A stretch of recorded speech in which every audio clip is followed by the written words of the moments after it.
Hey, I'm Lee. Welcome to my Saturday stream today. I have something special that I want to show you, although you may have already seen a slight bit of it, a little preview. My ultra shiny eyeball shirt, which is, of course, remarkable. It came about because some very thoughtful person sent me this, which I used in the stream or two. And I was like, oh, it'd be great to have a shirt like that. And so my wish has come true. And additionally, I did also receive another shirt for Christmas that has an eyeball of sorts on it.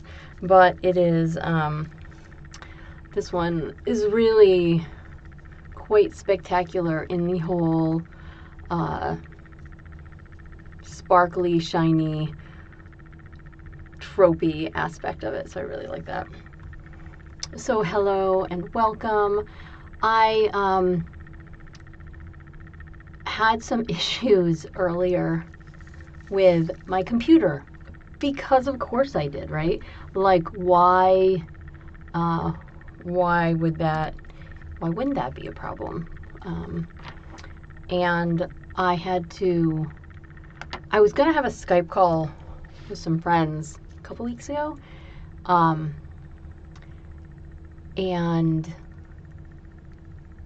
the computer, I was using a wireless, the computer just kept saying, oh, you're gonna be, you can't connect, your connection is too low. And I'm like, well, I never had a problem before, but I moved the configuration of the whisper room around a little bit. So I thought that might have had something to do with it. So I got a wire. And then I connected the wire, and then I'm like, well, why isn't the wire connecting, right? Like if you're connecting directly into your router, you'd think that things automatically are just going to be working, but they don't always, and sometimes you got to go and fuss with stuff. So anyway, here we are. Oh, this is the other one that I received. It might be too bright. It might have to turn off some light here. But I just thought that was kind of fascinating, right? Little eyeball. You know I like the shinies. Some people call me a magpie.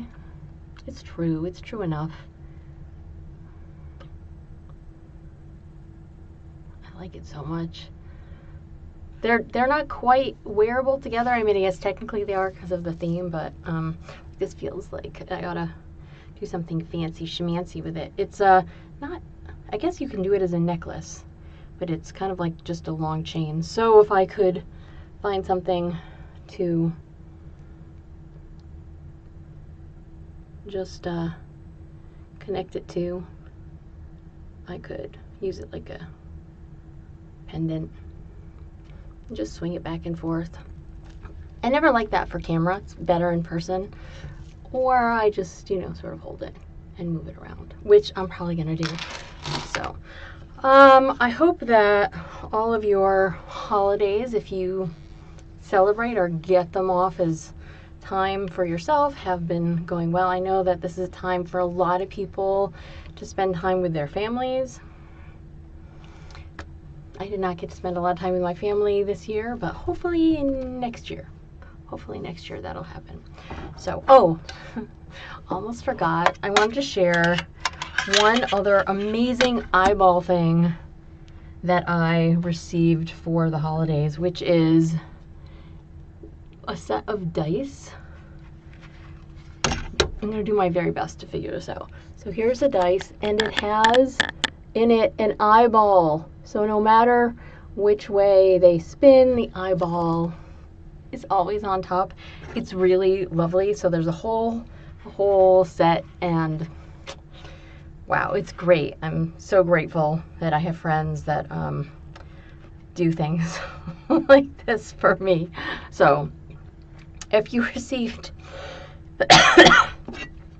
excuse me, if you received anything amazing that's sparkly and shiny or hypno related and you want to share it, go right ahead. Also, again, as per usual, I do not know why I just can't actually see the chat. It ought to be something that happens regularly, right? I just ought to be able to see chat when I talk, but I can't always see it when I chat. I mean, when I talk. So, and I don't often remember exactly how I connect. So it always wants me to do like a new thing. Go ahead and start recording something new and exciting. So anyway, we'll just see how it is. But that's all right. We'll figure it out. So I don't want to get too excited, and I don't want to get anybody else too excited about what I'm working on, because I have a real problem with doing so many things at once that it's hard for me to get things finished. Sometimes also, like I was making nail polish videos, right? You see I have no nail polish on right now. It's because I've broken all my nails. They have literally, they're just in terrible, absolutely terrible shape. They're all so short. I keep having to like trim and buff them down because they break all the time. I use so much jojoba oil on my nails, and I'm hard on my hands, so they break, especially my thumbnails. They're all like crickety cracked right at the edges, and it's not good. It kind of hurts because they're broken so badly. The nails just keep, I don't know, losing integrity or something like that. So anyway, I don't want to announce something and then not work on it because I've gotten busy. I did make a whole bunch of those. I just haven't put them up. But I have this little duet in mind that hopefully I'm going to work on. And I have also been doing more sessions, more one-on-one sessions, which is great. I'm also going to be at Charmed, which I may have already talked about a little bit, in January, and I'm going to be there mostly to socialize, but also to do 2 classes. I'm doing one with DJ Pinchin, and it is a reprisal of our hypnotic amnesia class. Basically, what have we been doing in the last 10 years, which is when the book came out. So if you've ever read it, if you've ever enjoyed it, if you've ever hated it, if you're like, I don't do hypnosis like that, it's fine. Nobody else has to do hypnosis the way I do, although I often do actually hear my words, patterns, phrases, cadence coming out of other people's mouths. Sometimes they are aware that they're doing it, and sometimes they're doing it right in front of me, and it feels like they don't know that they're doing it at all, but it's kind of funny. So anyway, but my style is not like everybody else's. It's great when people have learned from me and they have a style that is kind of similar. I have to say that there are some people that are very rigid in their approach to hypnosis, and there are some people who are like, oh, okay, all right, so in hypnosis, you don't actually need to go into trance, right? Like, you don't have to do that. We do it, I think, because it feels really good to be in a place where it feels like you're not quite present, right? It feels really great to be somewhere else, to maybe feel heavy and languid, to have your head feel super light, to feel like you can explore other places that you do not normally get to explore with your eyes open. And there are some people who are like, well, you have to do a pre-talk and an induction and deepeners and suggestions and the awakener. I mostly do some of those things, but I can tell you right now that mostly I do a lot of suggestion, and I don't feel a pre-talk for me is you telling me what you want to do and me going, okay, and then I start talking. I do like inductions, but sometimes I get a little bored with doing the same ones over and over. And there's some that I really like to use. Like, I really like a little bit of wordplay where you're still counting up, really, because I always count up, or almost always count up, unless I'm doing negative numbers. So I always count up to bring somebody into trance. I count up to bring them out of trance, too. But I like, counting to some number, and you use numbers that are homophones with the actual numbers, so you're not necessarily counting, you're just saying a sentence, but it kind of feels to your unconscious mind like you're still counting, like T-O or T-O-O instead of T-W-O, right? Or F-O-R instead of F-O-U-R, or dive instead of 5. Things like that. Heaven instead of 7. You get the point. So I like doing an induction / deepener all at the same time. I think that those are a lot of fun. I like when people imagine themselves staring at shiny things. And I will talk in detail about shiny things or where they might be. Or somebody else might just let their brain think about where they happen to be and what those shiny things are. So, and then I like a lot of suggestions. If you tell me, like, if there's something really specific that you want to do in hypnosis, that you want to find yourself achieving by the end of our session and going forward in your life, I love that. That's one of my favorite things. And I really like when people are direct and they tell me, I want to be more confident. I want to be unafraid on airplanes. I want to buckle down and study or pass this test or whatever it happens to be. I want to come up with really good ideas for this next stage of my life, whatever it happens to be. So when somebody gives me a really specific idea, I will give them really specific suggestions, or maybe really vague suggestions, because those can also be helpful, for how to achieve those ends unconsciously.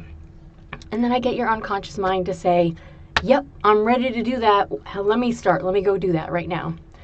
That's like one of my favorite things. I love working with your unconscious self to make those things happen. I don't necessarily want to do an intake form with people, because I'm not a doctor, I'm not a psychiatrist or a psychologist, I'm just a hypnotist. I'm not a hypnotherapist in the US. That is not a legal category per se. People think of it as that's what they do, but you're not a therapist in the US unless you have a different doctor title. Like, or maybe you've gotten your master's in sociology or something like that. So you might do hypnosis, you might call it hypnotherapy, but you're not, as a rule, a hypnotherapist in the United States unless you're also additionally a doctor. I think that's how it goes. Or you have some higher education leading you to have a therapist title. So I could be wrong. I'm happy to hear about places in the US where that is absolutely a thing. So, and if your brain can just take in the suggestions, whether you're wide awake or deeply in trance. Now, quick caveat, because when I talk to people who do NLP, for example, neuro-linguistic programming, not natural language programming, there's some confusion about that sometimes. Anyway, but if you talk to people who do NLP, they will often talk about how you can just ask somebody a question and they go inside themselves to seek out answers, right? So they go inside themselves to imagine something or to think about something, whether they see it or hear it or feel it or whatever they're doing. That is not necessarily a totally conscious state, and that is enough of an altered state, which sometimes I use instead of trance. I mean the word trance. But a lot of people in especially the recreational hypnotic community think about the state of trance as this wonderful thing that they try to achieve. And sometimes people are not aware that they are in an altered state. And it doesn't matter how light or deep the altered state is. Your brain can accept suggestions all the time. I say that regularly, right? So you already know that your brain can accept suggestions whether you are wide awake or not. You can be looking inside yourself. Somebody asks you a question about something in the past, so you're recalling it on some level, and which is a great time to change things and make things better for yourself, by the way. But you can receive suggestions in that state, and because you can receive and make suggestions while you're in that state, is it different than if you're receiving a suggestion while you're conscious? It can be, because you're aligning what you're thinking about and what you're feeling with the new suggestions coming in. And when you do that, you might be able to be like, oh, you reframe something, you re-understand it, you imagine it in a slightly different way, and then all of a sudden your brain just has a new pattern that they fall into, that they see, that they think about, that they hear, that allows you to make change, right? So is all hypnosis about change? I think a lot of hypnosis is just about feeling as good as you possibly can. There are a lot of people in this world who apparently don't like themselves very much, which sucks, because you're all amazing and your brains are amazing. And if you give your brain the opportunity, if you pay attention to it, or if somebody else pays attention to it, I pay a lot of attention to people's brains. I talk to them, I get feedback, they communicate with me. I love doing that. It's one of my favorite things. But if you talk to somebody's brain directly and they give you feedback, you can make suggestions that are absolutely crucial to help somebody feel better and better about themselves. As I said, some people don't actually pay any attention to their unconscious responses, their unconscious thoughts, their unconscious habits and patterns. And that's fine. You don't have to pay attention to a lot of them. But for some people, if you are trying to make a change in your life, but you have an unconscious habit or pattern that you have been doing, playing out for a long time, your brain thinks that that's what you want to do. And while it may have been helpful for you at one point in time, it is not always going to be helpful for you for the rest of your life, because humans change and they grow and they learn new things and they want to do different things and they want to behave in new fashions. So if you want to make a change, who doesn't want to make a change, right? I mean, plenty of people have no desire to change things. They think everything's just fine.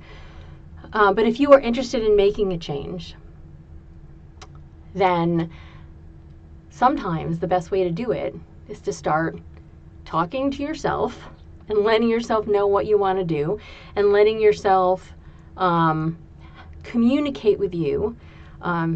Sometimes we call that parts therapy. If there are parts of you that want to do something and parts of you that want to do something else, and you want to get them doing the same thing, you need to talk to them and have them agree that they're going to do this thing, even if it's only for a little while. Negotiation with parts is absolutely a thing, and it mostly works pretty well. I have definitely had some occasions where people's parts are not willing to play nice. What can you do about that? There's different things you can do about that. You can have all the other parts keep that part in line. You could give that part a new task and see if it gets excited about the thought of doing that instead of what it's been doing. It's better usually to allow that part to have a say in the changes that it's going to be making, because it's easier to do it. Because sometimes they get really entrenched and they think that they're still valuable, and the part itself is valuable, but the actions that they take might not still be valuable. Like, here's a for example out of nowhere, but what if you know, you have a big stretch of lawn, or what if you used to have a small lawn, right? And you used to go out there with like one of those old-fashioned push motors that are not electric or gasoline. They just have a big wheel that you hone the blades, you sharpen the blades, and then you push, and it cuts your grass for you, right? Pretty simple. But it's also slow, and it takes some time, and if the grass is too long, it doesn't work, because they have to be, it only guts them so many inches. And so what if you then all of a sudden have like an acre to mow? You could still absolutely do it that way, but it would take you a lot longer, and you'd have to sharpen your blade a lot more often than you probably were doing before. And it may not be done as well as you could have been doing it. So sometimes it's like that. Sometimes, you know, you have a part that is stuck on doing something an old-fashioned way, and you can upgrade it to doing something that is faster and better. You can, you know, have that part imagine you can have that part take on the understanding that it can do things faster and better with a slight change of tools, for example. But sometimes you have to like figure out what the goal of the part is. If the goal of the part is to do the very best job at mowing the lawn, and it doesn't matter how long it takes, you might have a hard time convincing it to change unless you could prove that this other thing not only does it faster, but also does it better. Just an example of the ways in which our brains sometimes work on things. So if you're not doing a pre-talk much, and you're doing an induction with the deepener bit all tied into one kind of thing, or sometimes I literally just start talking and I meander down the path of getting to the suggestions. Almost everything is a suggestion, though. And brains are really good at taking the suggestions that you're being given and making them work. Sometimes I have a session with somebody and they will say something like, I was so deeply in trance, I didn't even realize it. Because I'm not doing something formal, and I'm not saying it's wrong to do something formal. It's just not necessarily my style. So if you want to make change, you find somebody that wants to make changes with you and for you. And if you want to go into trance for a specific purpose, like I just want to feel really good, or I want to, get as deeply in trance as I possibly can, you can do those things. Even if some people think that those things are not okay. They're really just words. So no matter what you call a thing, somebody else might call it something different, and it could technically be the same thing. So going deeply into trance feels good for a lot of people.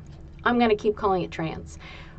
I think that anytime you find yourself changing your state, altering your state by turning your senses inside and paying more attention to what's going on inside you as opposed to external things that are happening, that very well may be called a state of trance. And you don't necessarily have to become some zombified creature to be in a state of trance. It can look very much like you're conscious.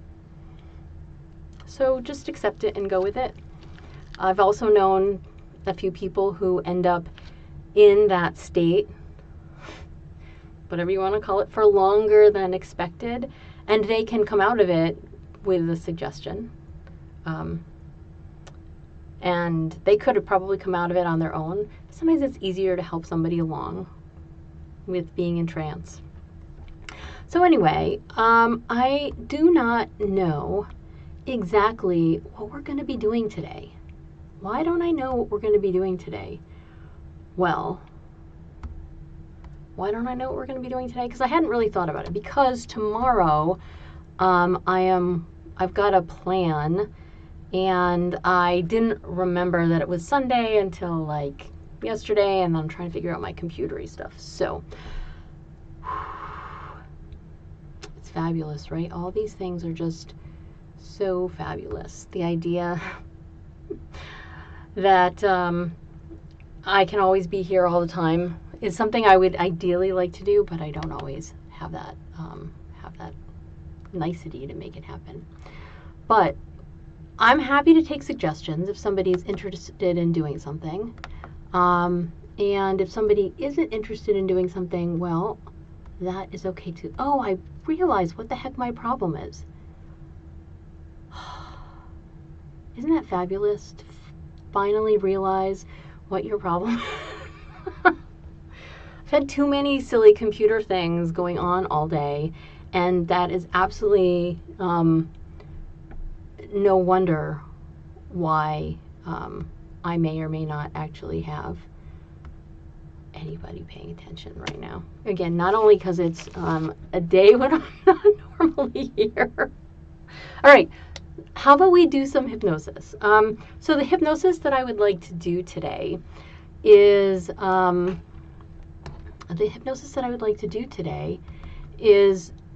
some kind of fun, maybe call and response. I don't know. Or maybe I'll start something a little different. Okay. Again, you can have your eyes open. You can feel like you're here. You can feel like you're deeply in trance. It doesn't matter. Your unconscious mind's job, here's my pre-talk, oh my goodness, I'm getting one. Your unconscious mind's job today is to pay attention to the suggestions I give you and find yourself responding unconsciously as powerfully as you possibly can. That's what it is all the time, right? So allow your brain right now, as you pay attention to the sound of my voice here, something to eye fixate on, right? Because it's better if you can just let that happen. You can just let that happen. You can feel how good that is to allow your unconscious self to stare at the eye. If I could get this, ooh, maybe that's better. To let your unconscious mind stare at the eye. It's kind of the color mine. It's brighter though. It's way brighter than mine. And to notice that as you stare at the eye, the things around the eye get a little fuzzy, right? So because of the focus of the camera and the position of the camera and my little tiny screen where I can see myself just to make sure that everything that should be on screen is on screen, I'm actually staring through one of the links of, of the chain, and I'm staring at the eye through the link, and I just want to tell you all that it is a little trippy for me to be able to do that. Anyway, so go ahead and stare at that eye. Whew, that's better. And as you find yourself staring at that eye, seeing all the shiny, you can let any little sparkly bit just drop you down deeper. Any little sparkly bit can absolutely just bring you to a new space, can allow you to feel really good while you follow that eye, while your brain knows that it just feels incredibly right to stare and to give in. You can feel free to stare at this eye because it's staring right back at you, right? And so the more you find yourself staring at that eye, the more powerfully inward a state you can find yourself in. And as you find yourself in that powerful inward state, it can begin to be better and better. I don't know what 2024 has brought for you, but for 2025, I'd like you to think about all the ways in which you find yourself on guard and saying no to things. I'd like your brain to think about how empowering it can be for you to discover that you want to say no to something. No is a complete sentence, as we have come to understand, as some people have come to understand. And your brain can realize that the more you find yourself in a state where you are comfortable saying no, where you are comfortable making that a complete sentence, where you decline something for your own mental, physical, time, well-being, that everything about that can feel so much better. So I'd like you, while you look at this, while you hear the sound of my voice, while you discover how simple it is to focus here and to let everything else go away, that the idea of saying no for your own benefit can become a powerful, powerful thing. I'd like you to imagine a time when you wished you could have just said no and left it there and walked away and been done with something. And while you find yourself doing that, let your unconscious mind think about how powerful that idea is. Let your unconscious mind play out that whole scenario. Let your unconscious mind play out that whole scenario where you just say no and you walk away and you find a new way to do something. Let your brain think about how important that is, and let your unconscious mind think about what that feels like when you absolutely get to retain ownership of your time, your actions, your intentions. Notice that it can feel really amazing, really powerful, really liberating to be in a place where you get to say no, where there are no bad impacts on you, the kind of bad impacts that you might not have realized come when you find yourself saying yes to something and feeling like you are forced into it. Let your brain just realize and understand how amazing it is to be able to say no to something. To allow your unconscious the delight of realizing that, of course, you're just going to give in to yourself. You're going to give in to yourself. You're going to say no. And it's going to feel like a relief. You're not being forced into doing anything. You've already said no. You don't need to explain. You don't need to give in. You can find a new way to come up with a solution for a problem if it's your problem. If it's somebody else's problem, they can come up with a new way of finding a solution to their problem that does not rely on you. So let your brain think about that for a little bit. Let your unconscious mind imagine those scenarios. Let your brain think about how you might use that tomorrow or next week or next month. Let your brain think about all the ways in which you would like to say yes to yourself as opposed to having to say that to someone else. And the more you find yourself capable of doing that, the more you realize the kind of agency you have over your own body, mind, and time. And that having the agency to do those things for yourself becomes an amazing, amazing tool for you to use. Not a weapon, just a tool. Can you sink more deeply into that space where your brain just acknowledges how strong it is, where your unconscious mind knows and realizes that it's fabulous? I'm telling your unconscious mind that it is fabulous, that you are fabulous, and my hope is that your brain goes, I know that. Thank you for sharing. Not in a snarky way, just really in a sincere way that lets your brain know that it really is fabulous, that you understand how fabulous it is, and that you find yourself wanting to appreciate how good that feels. Let your brain understand that it feels good to be appreciated by yourself, by other people, and to know that it feels good to not be taken advantage of, that it feels really great to allow yourself to say no to things, and that the more you find yourself in that state of saying no to things, the better it all becomes. The more powerful it is for you to accept that, of course, you are going to be here, of course you are going to be surrendering and sharing, and of course that your unconscious mind wants and needs the idea of how very good it feels for you to be right here. So how much better can you find yourself feeling? I always like to know how good something feels for somebody, because everyone's body, everyone's brain thinks about bliss and pleasure in different ways. It's not always about sexual pleasure, right? Sometimes it's simply about how good you can allow yourself to feel. So my favorite tea is Earl Grey. I have boatloads of it, I'm just going to say, and I'm working my way through all the different kinds that I have. But I have this box of Earl Grey that I opened about a month or so ago. It's Stash brand, which is fine. I don't really care about the brands for the most part. But when I cut off the top of the little foil packet that the tea bag comes in, it smells so good. And even after I take the tea bag out, I always have to smell it.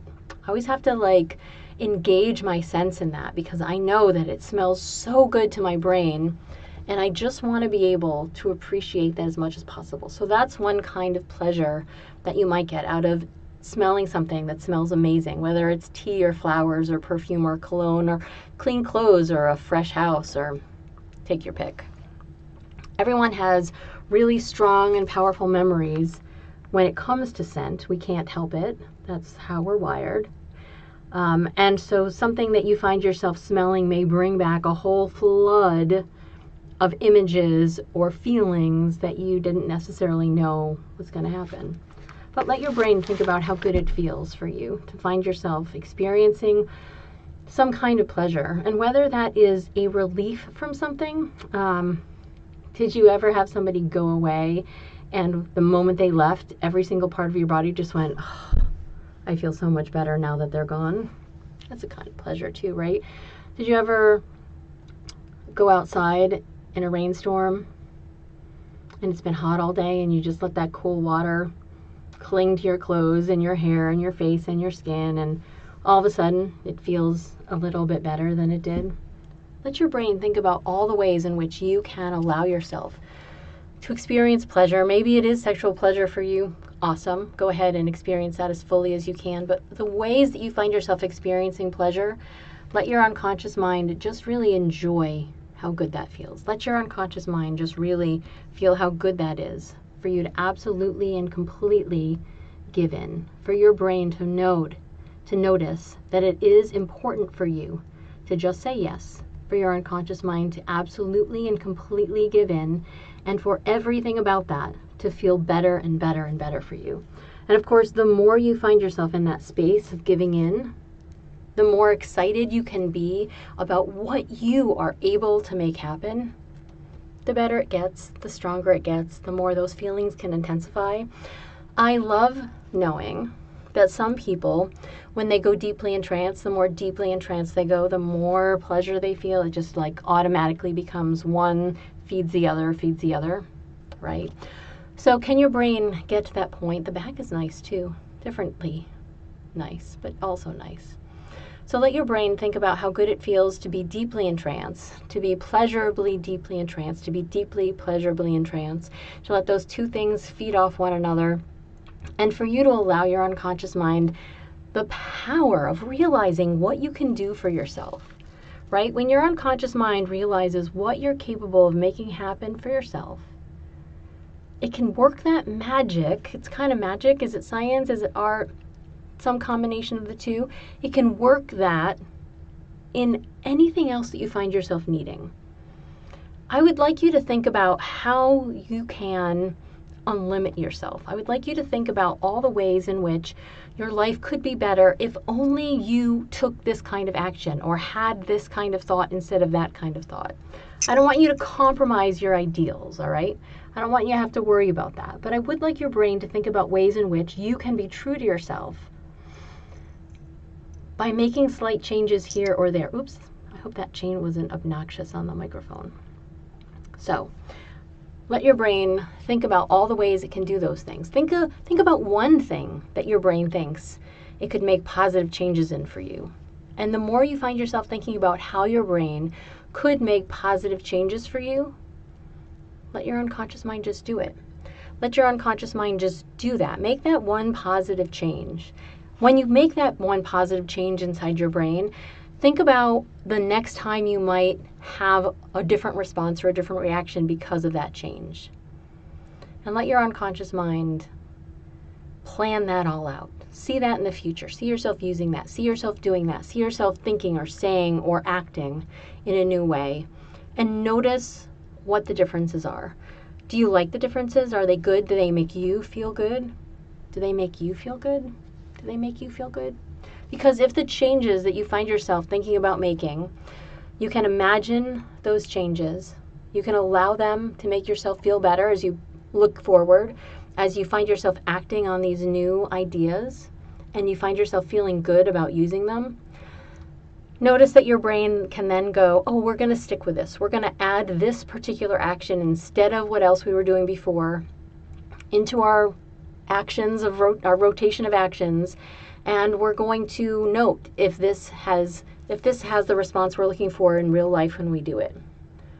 We're going to notice if our unconscious mind can simply give in to doing this action better than we were doing whatever it was we were doing before. If it gets us what we're looking for, if it makes us feel better, if we accomplish something in a different way that is more useful. So allow your brain to think about that and allow your brain to act on that. And the more your brain can think about that and can act upon that and can realize what it's capable of making happen. Now, a lot of people are very stubborn. They're like, I don't know, I can't do that. I don't know how to make that happen. Well, that's a kind of conscious response. So allow your unconscious mind to think about all the things you can do. Allow your unconscious mind to think about all the things it's capable of making happen. Realize that if there's a change that needs to be made, because humans change all the time, they do really, despite the fact that it might seem like we're stuck in ruts all the time. Both things can be true. So notice that your unconscious mind can make slight or big changes that have a powerful impact on you. And let your unconscious mind just make that change. Think about how it's going to impact you in the future. If you like it, hold on to it. Act on that in the future. If you don't get the response you want, notice that you can tweak it a little bit. You don't have to go backward. You can go forward with a little bit of tweaks, and that can be even more powerful. So let your brain hold on to that. Let yourself sink and drop down deeper and deeper into trance in a way that feels really great. Let your unconscious mind realize that it's powerful and amazing, and don't let anybody tell you anything different, unless it's better. And the more your brain realizes how strong it is, how capable it is, how able it is, the more you can find yourself making changes in your life that are really impactful for you. Let your unconscious mind think about impactful changes. When you've made one impactful change, you can make more. In fact, you might notice that if you find yourself making an impactful change about your brain, about your actions, your thoughts, your behaviors, then you can make so many, and your life can take the best possible turns or adjustments or changes that you'd love to make for yourself. So hold on to those thoughts. Think about how powerful it is to say no to things. Then think about how good it feels to allow you to make changes in your life that affect you in the most positive way possible. Hold on to that thought, and on the count of 10, find yourself coming back all the way, wide awake, feeling wonderful. 1, 2, 3, 4, 5, 6, 7, 8, 9, and 10, wide awake. And as your brain says hello, as your unconscious mind really enjoys how good it feels to listen to the things that I say or other hypnotists say, notice that you can find yourself making awesome choices, awesome changes, amazing things happen for yourself. I would like to thank you all for being here on this Saturday with me, because tomorrow I'm not going to be around. I should be back, I say this, but this is, who knows? Who knows what's going on? January is a weird month. I'm going to probably try to go live a little bit from Charmed, from my space, not from the con space. So don't expect anything that I'm not allowed to show you. But I'm probably going to do something like this, even if it's a brief abridgment of the classes I've seen, or exciting things that have happened, just to share with you guys. As always, if you have any thoughts that you would like to share about trances you would like to do or suggestions you would like to play around with, let me know. I'm always up for that. And otherwise, I hope you have a fantastic rest of your weekend, a really great new year, because I will not see you then. So think about saying no perhaps over the new year. It's all for you. And I will see you again on the, my goal is at any rate to see you again on January 5th. So have a great time. I will see you later. Thanks for being here. If you would like and subscribe this video, I of course would appreciate it. Have a great day. Bye.